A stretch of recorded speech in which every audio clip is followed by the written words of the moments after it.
pagi untuk kita semua.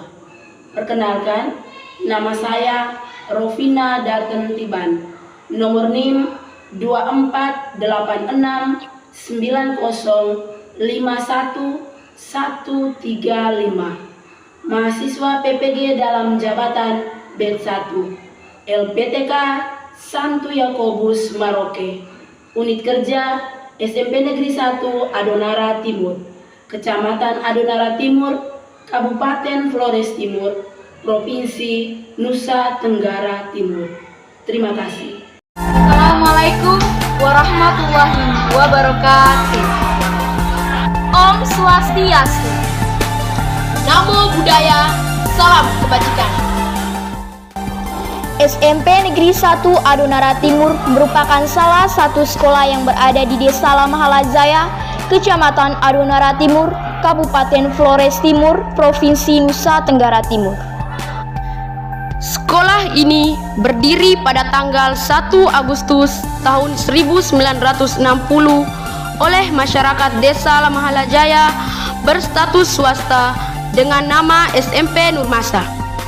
2 tahun setelah itu, tepatnya tahun 1962, sekolah ini beralih status menjadi negeri dengan nama SMP Negeri 1 Lamahala.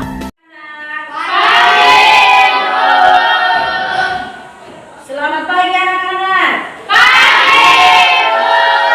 Apa kabar hari ini? Baik. Baik, mari kita buka kegiatan kita pada pagi hari ini dengan doa. Kita semua berdiri. Yang bertugas doa, silakan. Dalam nama Bapa, Allah Bapa yang Maha Baik, kami bersyukur kepadamu atas berkat yang kami limpahkan kepada kami. Pada hari ini, kami akan memulai kegiatan belajar kami. Berkatlah kami sehingga kami mampu kepadamu dan mengimani Yesus Kristus Putramu. Dialah Tuhan dan Juru Selamat kami, kini dan sepanjang segala masa. Amin. Dalam nama Bapa. Ada saran saja? Masih ada. Reno, sakit juga? Iya. Oke, mereka dua ya. Iya. Nah, yang berikut, masih ingat tidak dengan kita punya kesepakatan kelas? Masih. Siapa yang bisa bacakan untuk kita kesepakatan kelas supaya kita semua mengingatnya dan menjalankan apa yang kita sudah sepakati? Siapa yang baca? Novi, silakan. Baca kesepakatan kelas. Yang lain mendengar supaya kita bisa melaksanakan apa yang kita sudah Tangan. 3. Menjaga ketenangan kelas. 4. Bila keluar kelas wajib izin terlebih dahulu. Oke. Masih ingat itu? Masih. Maka Ibu mengajak kita semua mengingat kembali kesepakatan itu dan kita buat. Ya? Ya. Oke. Berikut tentang padamu negeri kami berjanji. Tahu itu? Tahu. Oke, kita sama-sama menyanyi ya. Padamu negeri, 1, 2, 3. Padamu negeri kami berjanji. Padamu negeri kami berbakti. Padamu negeri kami mengabdi. Bagimu negeri jiwa raga kami. Kita mengambil makna dari lagu tadi ya.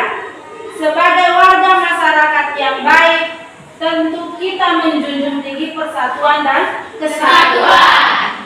Ya, kita menjunjung tinggi persatuan dan kesatuan. Di sini juga kita sebagai warga masyarakat yang baik menjadi garda terdepan untuk membela peserta didik mampu memahami bahwa sejak awal mula Allah menjanjikan juru selamat kepada manusia yang terpenuhi dalam diri Yesus, sehingga dapat semakin mengimani Yesus dan mewujudkan imannya dalam kehidupan sehari-hari. Itu tujuan pembelajaran hari ini. Kita lanjutkan dengan materi, yaitu Yesus pemenuhan janji Allah. Kita punya materi tentang apa? Yesus pemenuhan janji Allah. Nah, anak-anak perhatikan di sini. Ada gambar apa yang ada di depan? Janji. Ingat kesepakatan kelas? Ingat. Bila berbicara? Amanah. Oke, terserahkan. Gambar apa yang ada? Gambar orang sementara mengucapkan janji. Nah, ibu tanyakan, pernah tidak kamu mengungkapkan janji? Pernah ya? Iya. Ina, janji kepada siapa? Kuat ya? Janji kepada teman. Isi janjinya apa? Janji kepada teman, yaitu pernah berjanji, tahu tadi? Iya, apa yang kau janjikan kepada Angel? Menjanjikan dia uang. Mentraktir Angel ya? Iya, saat jam istirahat memberikan makanan untuk Angel. Nah, berikut alasan mengapa kamu mengungkapkan janji. Siapa yang tahu alasan mengapa kamu mengungkapkan janji? Ingin membahagiakan orang lain. Rasa tanggung jawab. Karena rasa tanggung jawab. Karena rasa ini. Nah, baiklah, dengar di sini. Alasan mengapa kita mengungkapkan janji tadi sudah ya? Karena rasa cinta, karena rasa tanggung jawab, karena juga ingin membahagiakan orang yang kita cintai. Nah, coba kamu perhatikan cerita yang ada, yang sudah disiapkan itu cerita tentang konsekuensi dari sebuah janji. Cerita yang berjudul konsekuensi dari sebuah janji. Silakan membacakan itu dulu, lalu kita akan mendalami beberapa pertanyaan penuntunnya ya. Bacakan dulu itu. Bacakan dulu itu. Konsekuensi dari sebuah janji. Pertanyaannya, berdasarkan cerita yang anak-anak bacakan tadi, ya, berdasarkan cerita yang anak-anak bacakan tadi, mengapa Siska dan Anas berjanji? Mengapa Siska dan Anas berjanji dalam cerita tadi? Oh, silakan. Karena janji memang harus ditepati, dan jika janji tidak ditepati akan merugikan diri sendiri dan juga orang-orang yang diberi janji. Siapa yang lain lagi? Silakan. Karena adanya ikatan persaudaraan. Karena ikatan persaudaraan. Mengapa Siska dan Anas mengucapkan janji tadi? Siapa yang lain lagi? Karena perlu berteman. Oke, dengar di sini baik-baik. Siska. Oke, berikutnya, menurut kalian apa alasannya sehingga seorang mau mengungkapkan janji? Angel. Karena ini membahagiakan orang yang sudah janji. Karena ingin membahagiakan orang yang kita Janji. janji ya. Berikut, apa konsekuensi dari janji? Saya Bu, Yang lain, konsekuensi dari janji siapa yang tahu? Ibu, silakan.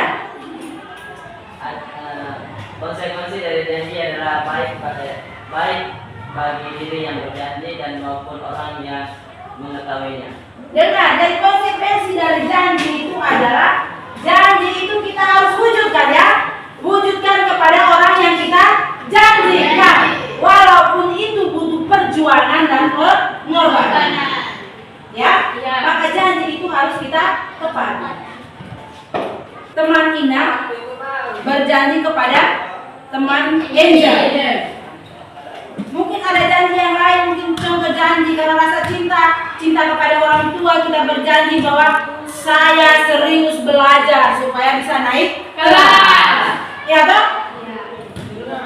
Berjanji kepada orang tua. Ada juga janji kepada guru. Ya tidak? Iya. Siapa pernah berjanji dengan guru?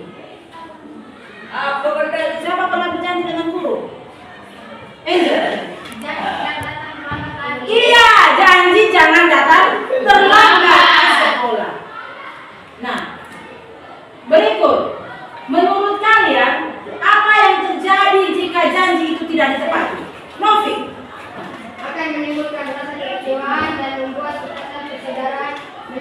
baik dan adil. Akan menimbulkan kekecewaan, ya baik ya. Akan janji itu kalau tidak ditepati, dengar di sini anak-anak. Janji itu kalau tidak ditepati akan menimbulkan rasa kecewa.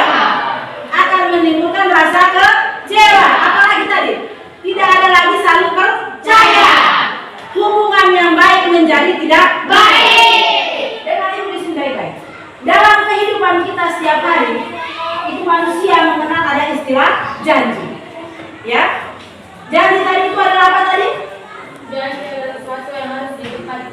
Iya, janji itu sendiri adalah sesuatu yang kita ungkapkan yang harus ditepati. Janji itu bisa secara lisan ataupun secara tulis. Ada juga janji itu kepada diri sendiri dan juga janji kepada orang lain. Terus, kalau janji itu tidak ditepati, maka timbul apa tadi? Kekecewaan. Tidak ada lagi saling percaya. Oke, karena ini kita masuk dalam pendalaman kitab suci, ibu ajak kita semua untuk tepuk kitab suci. Tahu kitab suci? Tepuk kitab suci. Dibacakan, dipahami, dihayati, diamalkan, diwatakan. Oke bos. Andre? Oke, tepuk tangan untuk kamu semua. Kelompok ini ya. Kelompok 1 dan kelompok 2. Kelompok 1 ada bang Abe? Ada. Itu nanti kamu menonton video tentang manusia jatuh dalam dosa. Nah, tadi sudah di-download ya, menonton di HP. Dalam pembagian kelompok, kita bagi 2 kelompok ya. Ya. Kelompok 1 menontonnya di HP ya, menonton video tentang manusia jatuh dalam dosa lewat HP. Terus kelompok 2 membaca kitab suci. Kelompok 1 tadi kita kejadian bab 3 ayat 8 sampai 15. Video tentang manusia jatuh dalam dosa ya. Sedangkan kelompok 2 kamu di kitab Ibrani bab 1 ayat 1 sampai 4. Dengan di sini kita sepakati dulu. Ini kita sepakati dalam kelompok, ya. Kita sepakati dalam kelompok bagaimana cara kerjanya. Untuk kelompok 1 nanti setelah menonton videonya, jawab pertanyaan lalu dibuat itu dalam sebuah video ya. Kelompok 2 nanti ada ibu siapkan kertas di situ. Kamu menulisnya, ya, membuat desain sendiri. Membuat desain sendiri barang-barangnya itu sudah siapkan. Nanti membagikan di kamu lalu kamu mendesain sendiri jawaban itu, ya, ditempelkan di kertas karton. Jelas? Jelas. Untuk tugas itu jelas? Jelas. Setelah itu tentukan 1 orang untuk menjadi juru bicaranya ya, untuk melaporkan hasil diskusinya. Jadi tulis nama kelompok, mempresentasikan hasil kerja kelompok. Dengar itu? Dengar. Sudah jelas semuanya? Jelas. Ibu akan bagikan ini. Silakan menontonnya, lalu dikerjakan.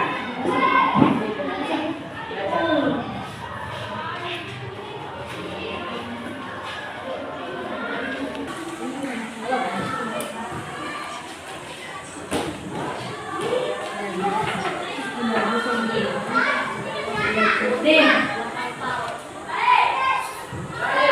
bahan-bahannya karton ini disesuaikan ya. Tuliskan jawaban di dalam sini. Kerjakan lalu buat desain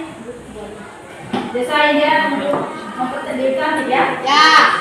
Tulis jawabannya di dalam lembaran ini. Boleh gunting-gunting sabar ya. Ya. Didesain. Ada yang boleh sementara gunting-gunting. Bagi-bagi kerjasama dalam kelompok. Ini kita proyek, jadi kita kerjanya sama. Sama juga sementara menonton, ya. Ada yang dibagikan sementara kreasi sendiri. Baca. Kamu punya tadi saya ditanya ulang lagi. Ibrani bab 1 ayat 1 sampai 4.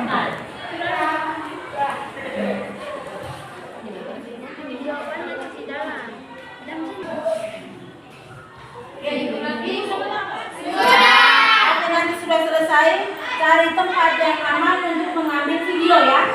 Boleh di belakang situ untuk mengambil video. Video itu nanti sebentar pas presentasi diputarkan kembali video itu, dikirimkan ke WA-nya itu ya, WA grup sekolah kita punya ya. Lalu ibu bukakan videonya sampai presentasi. Boleh ambil tempat di bagian belakang ya. Oke, kita lihat sama-sama hasil kerja kelompok 1 ya. Mereka membuat video. Kita lihat sama-sama. Setelah itu mungkin ada tanggapan dari kelompok lain. Nanti kelompok 1 memberikan kesempatan ya. Oke, kita lihat sama-sama ya. Terima kasih atas kesempatan yang sudah diberikan. Kami dari kelompok 1 ingin melaporkan hasil diskusi kami. Pertanyaan pertama, apa yang dilakukan oleh ular atau iblis pada manusia dan apa dampak dari perbuatan tersebut? Ular menghasut manusia memakan buah terlarang. Dampaknya adalah manusia jatuh ke dalam dosa dan jauh dari Allah, dan manusia dan ular dikutuk oleh Allah. Pertanyaan kedua, hal yang menunjukkan kealahan Yesus dan kemanusiaan Yesus. Matius bab 1 ayat 1 sampai 17. Yesus mempunyai silsilah keturunan. Injil Matius bab 14 ayat 12 sampai 14. Yesus dapat merasakan letih. Injil Matius bab 21 ayat 18. Yesus dapat merasakan lapar. Injil Matius bab 27 ayat kasih atas kesempatan yang sudah diberikan. Mungkin ada pertanyaan yang mau disampaikan dari kelompok. Silakan. Dengar. Bacakan. Kelompok siap untuk menjawab ya? Ya. Oke. Kutukan apa yang Tuhan Allah berikan kepada manusia dan ular? Dengan bersusah payah, engkau akan mencari rezekimu dari tanah seumur hidupmu. Semak duri dan rumput duri. Oke. Jelas? Jelas. Sudah jelas? Jelas. Oke, baik, tepuk tangan untuk kelompok 1. Beri kelompok 2 silakan. Silakan kelompok 2. Silakan. Silakan kelompok 2. Yang kelompok 1 dengar ya? Dengar hasil kerja kelompok 2. Terima kasih atas kesempatan yang diberikan. Kami dari kelompok 2 ingin mempresentasikan hasil kerja kami. Pertanyaan pertama. 1. Bagaimana Tuhan Yesus digambarkan menurut bacaan kitab suci? Dengan jawabannya. Ia adalah cahaya kemuliaan Allah dan gambar wujud Allah dan menopang segala yang ada dengan iman yang penuh kekuasaan. Terus. 2. Berdasarkan bacaan kitab suci di bawah ini, apa sajakah yang menunjukkan ciri kemanusiaan Yesus? Yesus adalah manusia. Yesus berperan sebagai teladan penanti dan wakil umat manusia. 3. Hal apa saja yang menunjukkan kealahan Yesus? Yesus adalah perwujudan Allah sendiri. Yesus memiliki kemuliaan Allah. Yesus adalah satu-satunya jalan keselamatan kekal. 4. Tuliskanlah hal lain yang menunjukkan kealahan dan kemanusiaan. Yesus sungguh manusia. Yesus lahir dari seorang ibu. Yesus sungguh Allah. Yesus memberi makan dari orang. Demikian hasil presentasi kami. Mungkin ada tanggapan dari kelompok 1, silakan. Ada tanggapan tidak dari hasil kerjanya kelompok 2? Pas. Oh, pas? Jelas? Oke, baik. Tepuk tangan untuk kelompok 2. Dipasangkan di sini ya. Hasil kerjanya dipasang. Silakan pasang kembali. Tepuk tangan untuk kelompok 2. Dengar di sini.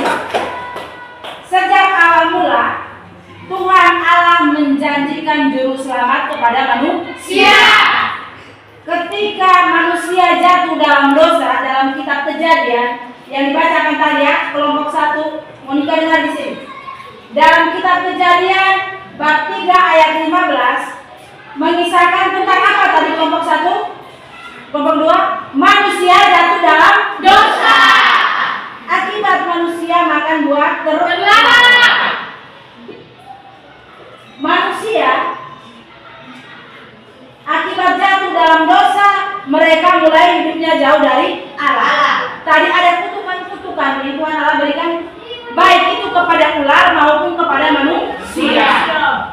Keturunanmu dan keturunannya akan bermusuhan. Artinya keturunan manusia dan keturunan ular akan bermusuhan. Tadi dalam teks kitab suci di kitab Kejadian bab 3 ayat 15 ya. Melihat situasi dosa, Tuhan Allah melihat situasi dosa yang dialami oleh manusia, sehingga Tuhan Allah merasa prihatin, sehingga Tuhan Allah menjanjikan sang juru selamat kepada manusia. Selanjutnya, janji Allah itu juga disampaikan oleh Nabi Yesaya ya. Nabi Yesaya dalam kitab Yesaya bab 7 ayat 14. Di situ dia katakan begini, sesungguhnya seorang perempuan muda mengandung dan akan melahirkan seorang anak laki-laki yang akan dinamai Emmanuel. Emmanuel artinya apa? Tuhan beserta kita. Bisa juga Allah beserta kita. Oke, tepuk tangan untuk Anda. Nah, Allah itu juga dinamakan oleh Nabi Yesaya. Selanjutnya, janji Allah ini juga terpenuhi ya dalam diri Yesus Kristus. Jadi janji Allah kepada manusia tadi terwujud atau terpenuhi dalam diri Yesus Kristus ya. Itu di dalam juga melihat dalam kitab Ibrani kelompok 2 tadi yang mengerjakannya di Ibrani bab 1 ayat 1 sampai 4. Janji Allah itu terpenuhi lewat pribadi Yesus sendiri. Ya. Lewat Yesus sendiri. Maka dengar di sini, Yesus itu dalam diri Yesus janji Allah terpenuhi ya lewat sengsara wafatnya Yesus ya. Sengsara wafat Yesus di kayu salib untuk menebus dosa umat manusia. Jadi janji Allah itu betul-betul terpenuhi ya. Janji bukan hanya janji yang Tuhan Allah berikan, tetapi dengan pasti dan tepat Tuhan Allah menepati janjinya itu kepada manusia. Kadang kalau kita manusia, kita mengungkapkan janji, tetapi kadang juga kita lupa akan janji yang kita ungkapkan. Tetapi Tuhan Allah tidak melihat situasi dosa, dia merasa kasihan. Akhirnya dia mengutus putranya yang tunggal hidup datang menjadi manusia ya, tinggal di antara kita untuk menyelamatkan umat manusia. Nah, oleh karena itu, maka sebagai orang yang telah diselamatkan, ya, kita harus memiliki Allah. Hidup yang sudah sesuai dengan kehendak Allah. Meninggalkan segala perbuatan dosa, segala hal-hal yang tidak baik yang kita buat, kita tinggalkan. Kita memahami diri untuk menjadi pribadi yang lebih baik. Bisa itu? Bisa. Ya. Nah, selanjutnya kita lihat Yesus, dalam diri Yesus ada pribadi Yesus sungguh manusia dan sungguh Allah. Ya. Tuhan Yesus tadi diutus ke dunia dalam wujud manusia ya. Maka dia ada dua pribadi Yesus ya. Dia sungguh Allah dan sungguh manusia. Kalau sungguh manusia tadi, apa saja dari sungguh manusia yang menunjukkan dari sungguh manusia? Yesus mempunyai ayah dan ibu. Iya, Yesus mempunyai ayah dan ibu. Yang lagi tadi? Yesus punya silsilah keturunan. Yesus punya silsilah keturunan. Apa lagi tadi? Yesus bisa bersetuju. Yesus berjenis kelamin laki-laki. Yesus bisa bersedih, bisa bahagia. Yesus punya perasaan, yaitu perasaan bisa sedih, ya, rasa lapar, rasa bahagia. Yesus juga mengalami seperti kita manusia.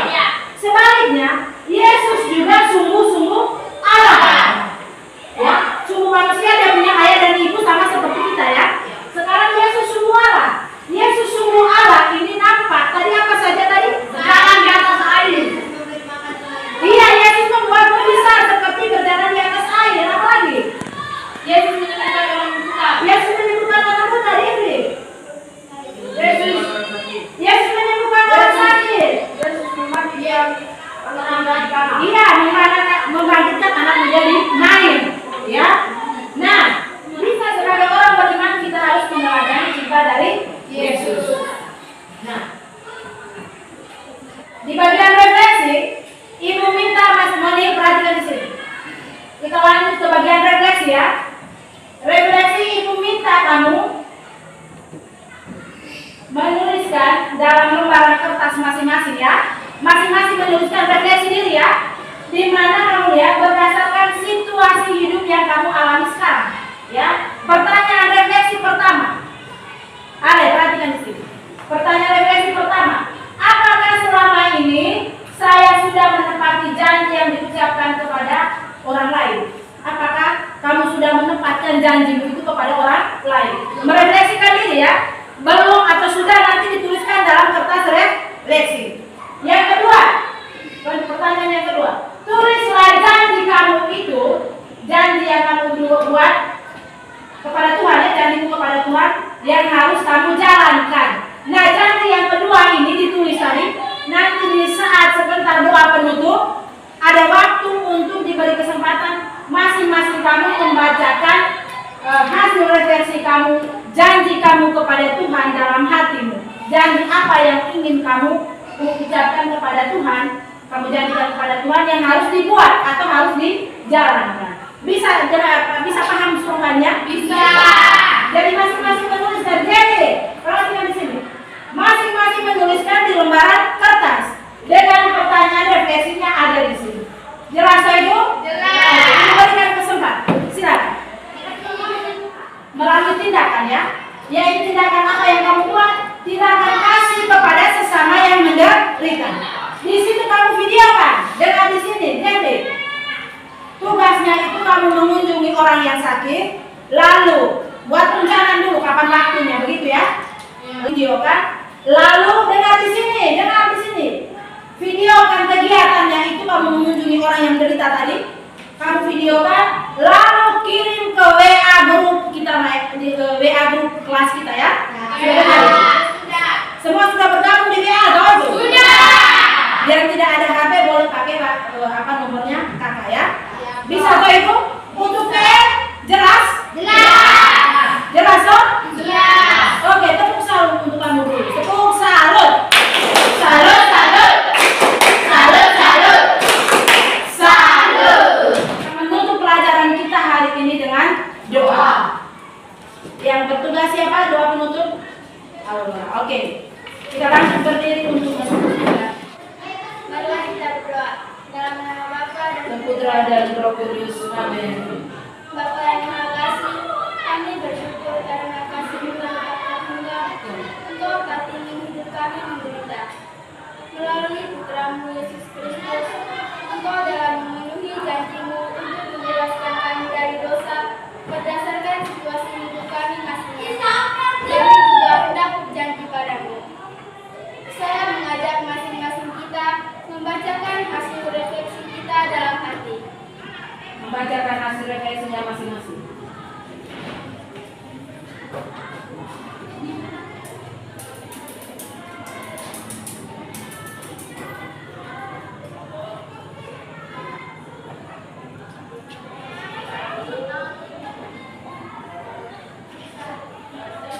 Ya Bapa, ajarilah kami untuk setia dengan janji-Mu yang kami ucapkan, seperti halnya Engkau selalu setia dengan janji-Mu.